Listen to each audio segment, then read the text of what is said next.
Hey guys, Crystal Thompson here. Remaker's Gonna Learn. We are creating a gorgeous card using watercolor feathers. We're using the feathers from the Maker's Gonna Learn cut files. So let's get started. You're gonna be needing the couple of water-based inks, and these are from Catherine Pooler. They're absolutely gorgeous, have a really nice foamy pad. You can use anything you like for the watercoloring, whether you got watercolor thingy templates to use or you have water-based inks, you can use what you got in your stash. We're using Melon Eyes. We're going to be using the Sauna, which is a really bright, dark yellow, kind of a mustard. Using Something Borrowed, just a gorgeous royal blue. Aquatini, which is a dark teal. Also going to be using the Royal Treatment, a very, very dark purple. And the darker the purple, the colors you choose for your watercoloring, it's going to be much easier to grab that pigment and put it on your cardstock. Last but not least, we're going to be using Be Mine, which is a really pretty pink. You're also going to be needing a piece of watercolor cardstock. You can get this at any craft supply. If you do not have watercolor cardstock, you can use regular cardstock. It's just gonna have to be a little slower because it's not gonna absorb the water quite like watercolor. And you're also gonna be needing a piece of black cardstock. And I went ahead and cut it to size to make my card base and scored it. And you can score with your Cricut. Also gonna be using the foam. This is Scrapbook Adhesives foam. It's black, so it's gonna be great for sticking the back of my feathers. And of course, my feathers. And these are cut out of watercolor cardstock. And we are going to be using the feathers file from the Maker's Gonna Learn. And it actually includes the outline and the whole feather. And we're gonna we cut those out ready from the cardstock. And these are gonna be sized to fit in our 4 1/4 by 5 1/2 card base. So let's get started. We are going to begin by placing our feathers on our paper towel.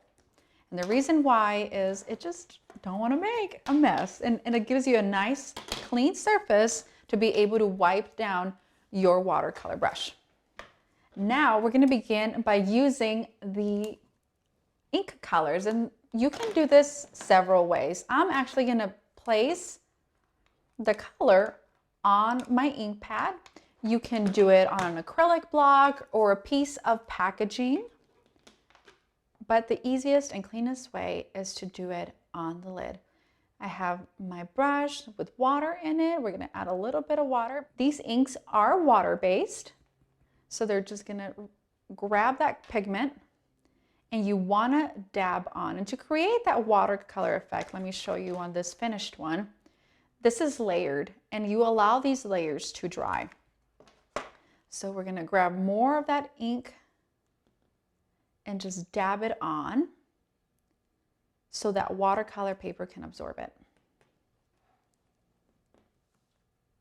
Again, you can use anything you like as long as it's water-based. If you have a watercolor palette or inks, you bought the distress oxides, you can use those too. You have watercolor markers. You can do those, just draw it onto a piece of plastic so you can grab the pigments. All right, we're going to be using the Be Mine. And we're going to see how I have some on my lid already. I'm just going to ink that up. Grab some more water, create that color. We're going to move on to the bottom part of this. And the reason why is we're going to let those dry so we don't have any color mixing.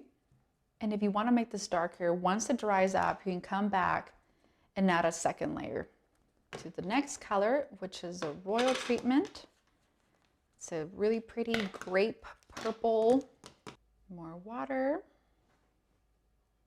And you can just use a regular brush. Just be gentle with the amount of water that you add to that ink pad so you don't actually water down your ink pad. Grab the color and continue on onto those dry areas and let that sit for just a little bit. All right, we're gonna move on to the Something Borrowed. There's still some white on that cardstock that we can add some of this blue. And honestly, it's kind of a repetitive process. It's quite soothing to allow those colors to dry. When you're using a water brush, you just need to press the brush itself to release more water. So as you can see, I added a ton of water to my lid. Be sure to clean it off or you're gonna end up with a very juicy ink pad. And we got 2 colors left. We're gonna give that a little bit of some time to dry. You can use a blow dryer to really speed up that process if you choose. Clean off your brush so you don't get a ton of color mixing and get some random black color.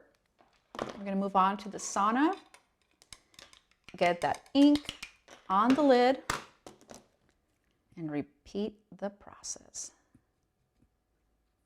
With these really light colors, you don't want to add too much water because it makes it really difficult to see. And it just extends the amount of time you're going to be adding color to your leaves because you got to wait for them to dry. All right, we have one more white spot that we can add some color, and we're going to be using the Last Melon Eyes, and it's a kind of a twist, twist between a green and a yellow. It's a really fun color. I'm going to clean off that yellow off the brush, grab that green, and add it.